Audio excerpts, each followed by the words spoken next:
Bonjour à tous et bienvenue sur Géoform.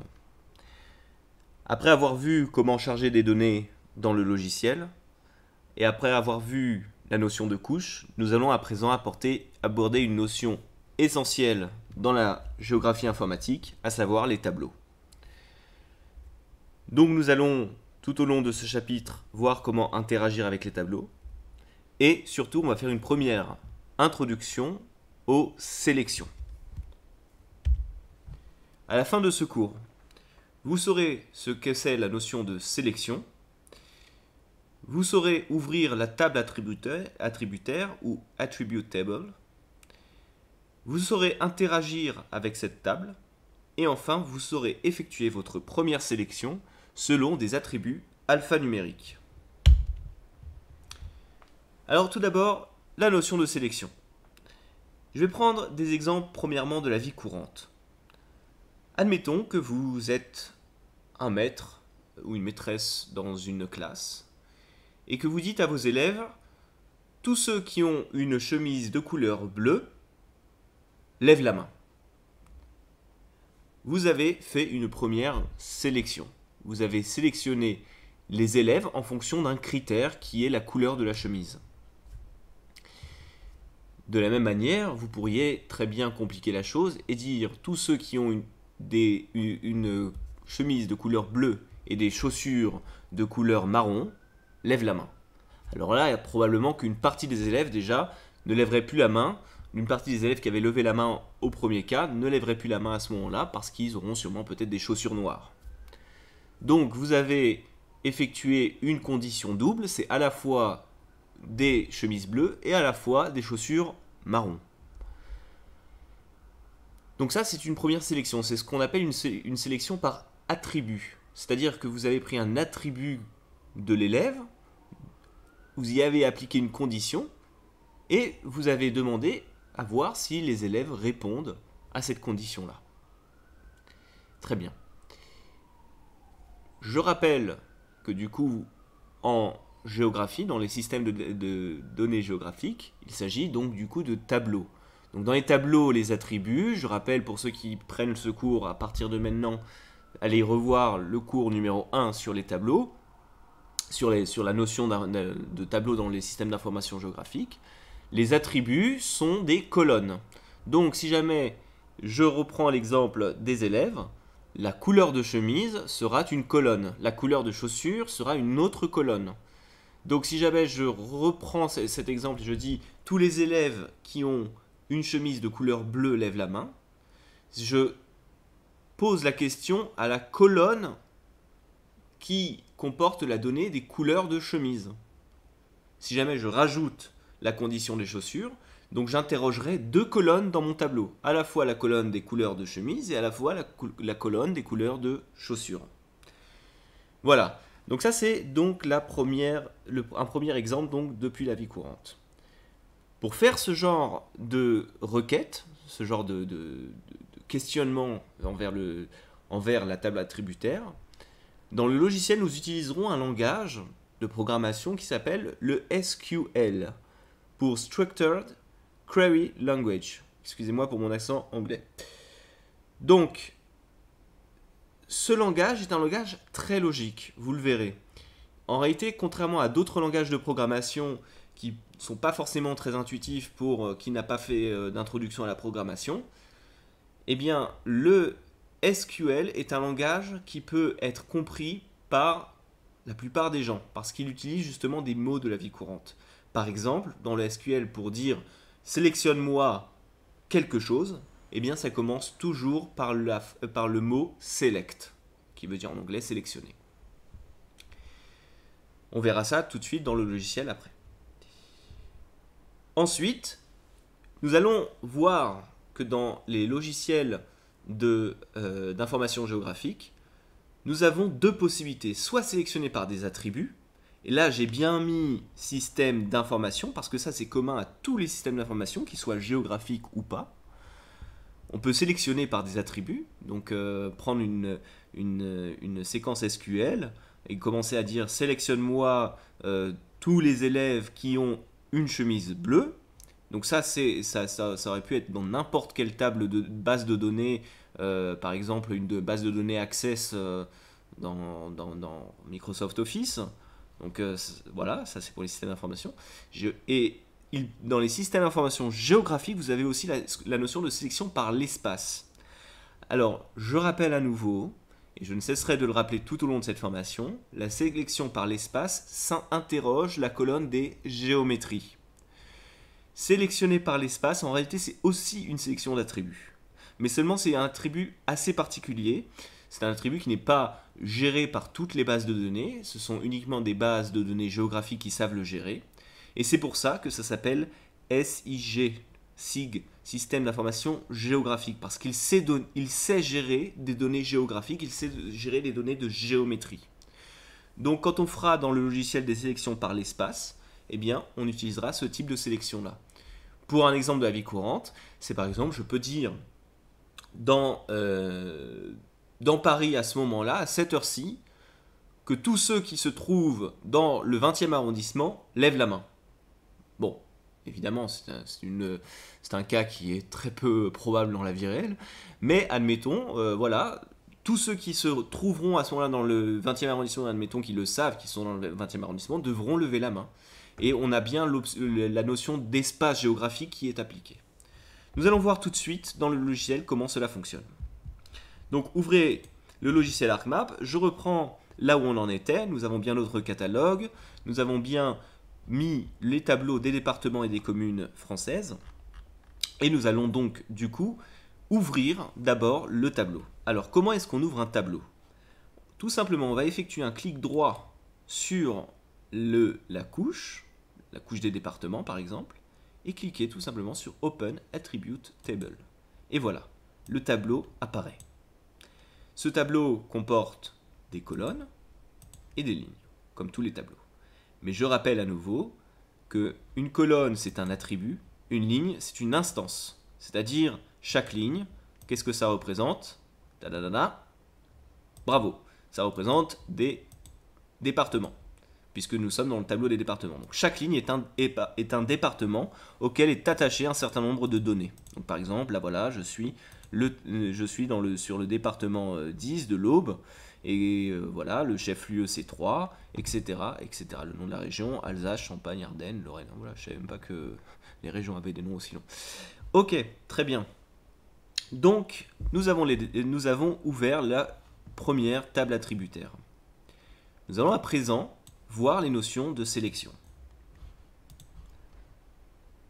Donc ici, vous avez le bouton sélection, vous cliquez dessus et vous avez bien ce que nous avons vu lors de la présentation théorique, à savoir à la fois la possibilité de sélectionner par attribut ou la possibilité de sélectionner par location, de manière géographique. Aujourd'hui, nous allons uniquement nous intéresser à la sélection par attribut. Dans une prochaine vidéo, nous verrons la sélection par location.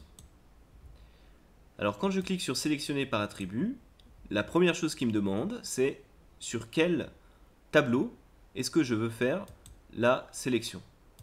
Donc si je clique sur département, il me liste ici toutes les colonnes. Vous voyez, par exemple FID, c'est FID. ID Géofla, etc. Code département, code département.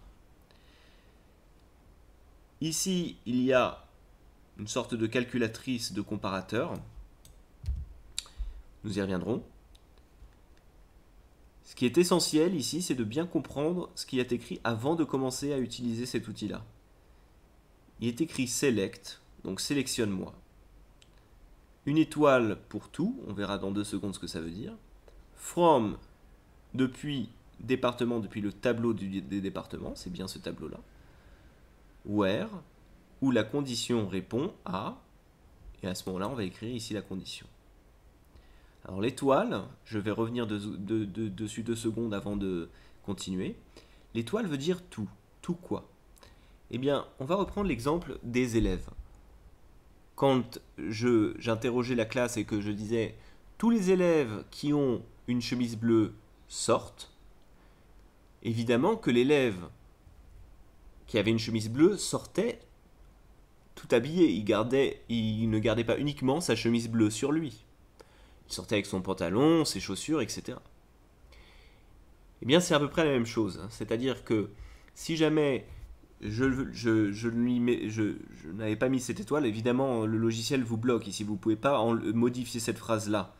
Sauf quand on abordera ensemble peut-être les notions de base de données sur Postgre, etc. Peu importe. Néanmoins, il est important de bien comprendre. Quand vous faites la sélection ici, il sélectionne avec toutes les données. C'est-à-dire qu'il ne va pas vous renvoyer ici uniquement, uniquement ce qui répond, uniquement la colonne qui répond à la question. Il va vous renvoyer l'instance entière.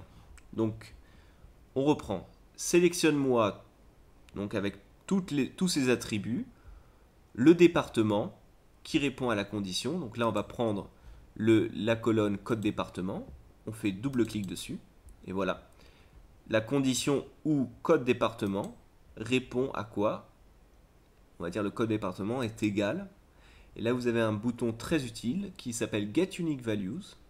Donc, Get Unique Values, qu'est-ce qu'il fait? Il va vous faire une liste de toutes les valeurs qui sont dans cette colonne. Mais toutes les valeurs uniques. C'est-à-dire que si jamais, par exemple, il y avait par erreur un double, par exemple 2 fois 35 ou 2 fois 71, là, et ben, dans cette liste-là, ces valeurs n'apparaîtront qu'une fois. Donc là, il y a une petite fonction très intéressante, goTo, c'est un petit moteur de recherche. goTo, par exemple, 75. Je vais double-cliquer dessus et voilà, il m'a construit ma première requête SQL. Alors avant de continuer, je pourrais très bien faire appliquer, mais je vais faire d'abord vérifier. Vérifie que cette condition SQL, le logiciel la comprend bien. Quand je fais ça, il y a marqué, voilà, j'ai bien compris ce que tu voulais. Si par exemple j'avais fait une erreur et que j'avais oublié le signe égal, vérifie, et là il m'aurait dit, tu as une erreur, je n'ai pas compris ce que tu voulais. Donc je lui dis bien, code département est égal à 75. Lorsque je fais appliquer, hop, vous voyez, c'est passé à 1 ici. C'est-à-dire qu'il a réussi à en sélectionner 1 sur 96. Alors, quand il s'agit de 96, d'un tableau de 96 entrées, c'est pas grave de voir, on va dire, ici, uniquement cette ligne. On peut y arriver très rapidement. Mais par exemple, dans les communes, on verra tout de suite après, ça va être très fastidieux de rechercher ce qu'il a sélectionné. Du coup, vous avez ici un bouton qui s'appelle Show Selected Record. Montre-moi ce qui a été sélectionné. Et il ne montre uniquement la ligne qui répond à cette condition-là. Vous voyez? On va faire la même chose avec les communes pour que vous voyez bien ce dont il s'agit. Donc, par exemple, nous allons ouvrir ici le tableau des communes. Encore une fois, alors, petite astuce, au lieu de passer ici par sélection, select by attribute et à nouveau rechoisir les communes, vous avez la possibilité directement depuis le tableau de cliquer sur select by attributes. Et voilà, et là il ouvre. Et vous voyez, il n'y a même pas la ligne en haut qui vous demande sur quel tableau vous voulez faire la sélection, puisque vous avez ouvert depuis ce tableau-là. Donc par exemple, je vais dire code commune est égal à... Donc là, si je lui fais get unique value, vous voyez qu'il y a eu un petit délai par rapport au département, parce que ça lui a pris du temps de chercher, de lister tous les attributs. Donc, je vais par exemple mettre 227. Je vérifie, c'est bon. Ça a été sélectionné, c'est très bien, il a bien vérifié, il a vu que c'était une bonne condition SQL. Je fais appliquer. Ah, alors là j'en ai plusieurs, j'en ai 71. Il y a apparemment plusieurs communes qui répondent au code 227. Et là, comme je ne peux pas, comme je vais pas parcourir 35 798 communes pour voir à chaque fois quelles communes répondent à cela, j'ai bien mon bouton montre-moi uniquement ce qui a été sélectionné, et voilà. Ça, c'est toutes les communes qui répondent à cela. Alors, en guise d'introduction à la prochaine vidéo, qu'est-ce que vous voyez? Vous voyez qu'à la fois il a sélectionné dans le tableau alphanumérique, c'est-à-dire des données ou lettres ou chiffres donc les données alphanumériques, et à la fois il les a sélectionnées sur la carte. Qu'est-ce qu'il a fait exactement? Il a été dans les données de géométrie. Je rappelle que les données de géométrie ici, vous ne les voyez pas. Alors, ne confondez pas, les X et Y ici, ce sont des données qui ont été générées par l'IGN afin de placer le centre du polygone. Mais ces données-là ne correspondent pas aux géométries que le logiciel va chercher. Ici, vous ne les voyez pas, les géométries. Encore une fois, nous les ferons apparaître juste pour que vous voyez de manière théorique de quoi il s'agit. Nous verrons ça dans la prochaine vidéo. Mais ici, vous voyez qu'il a déjà sélectionné sur la carte un certain nombre de communes. Et il les a sélectionnées selon leur géométrie. C'est-à-dire qu'il a été... Chaque commune qui a répondu à la condition SQL que nous avons entrée, il a été chercher sa géométrie et a dessiné la géométrie autour de la carte, autour des frontières. Tiens, d'ailleurs, voilà, Paris, par exemple. Ah bah non, ça c'est de la section précédente. Alors justement, avant de passer à la prochaine vidéo, nous allons tout de suite voir une barre d'outils très intéressante et très importante pour les sélections. Vous devez cliquer ici et rajouter la barre d'outils Tools, ou outils si jamais c'est en français chez vous. La barre d'outils Tools, parce que ici nous avons deux boutons très importants, un qui permet de sélectionner géographiquement, nous verrons ça à la prochaine vidéo, mais un qui permet de nettoyer la sélection. Regardez, si je clique là-dessus, hop, et voilà. Il n'y a plus rien de sélectionné dans la table des communes. Le tableau est vide, mais n'ayez pas peur, ce n'est pas le tableau complet, c'est le tableau des sélections. Donc comme il n'a pas de sélection, le tableau des sélections est vide. Je peux retourner sur le tableau des communes et revoir à nouveau toutes les communes de France.